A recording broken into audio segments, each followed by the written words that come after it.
4 jours après la disparition du submersible prénommé Titan, qui avait entamé sa plongée de près de 4000 mètres en direction du Titanic le dimanche 18 juin, des traces du sous-marin ont refait surface. Malheureusement, les nouvelles tant attendues de l'appareil sont dramatiques.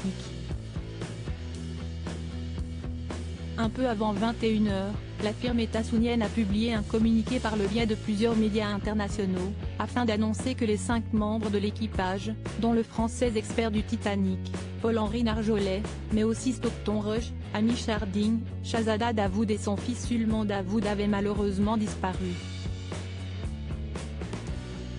Quelques minutes plus tard, les gardes-côtes américains ont donné une conférence de presse depuis Boston, afin de donner plus d'informations sur les circonstances du drame. Le sous-marin aurait vraisemblablement implosé au cours de l'expédition.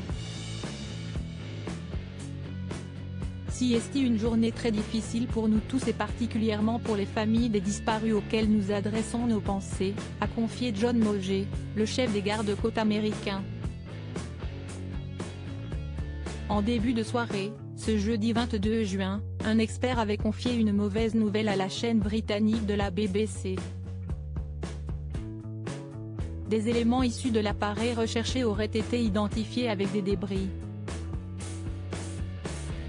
Parmi ces derniers, se trouverait un cadre d'atterrissage, mais également un morceau de la partie arrière de l'engin conçu par la société américaine OceanGate, expliquait l'océanographe et ami de certains des passagers, David Myrne. Des problèmes de sécurité importants depuis dimanche, bateaux, plongeurs, robots et hélicoptères sillonnaient la zone du naufrage du Titanic, qui avait péri dans l'Atlantique Nord en 1912, à la recherche des explorateurs disparus.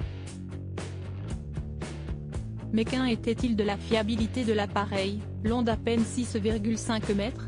Dès 2018, des rapports révélés dans le Figaro avaient souligné des problèmes de sécurité importants. Toujours d'après le quotidien, il avait notamment été noté que la construction de l'appareil ne pourrait supporter la pression de l'eau, jusqu'à 1300 mètres seulement. Il apparaissait alors peu probable que la capsule sous-marine puisse s'aventurer dans les abysses, pour explorer l'insubmersible. Article écrit en collaboration avec 6 médias. Crédit photo, OceanGate Expédition via Best Images.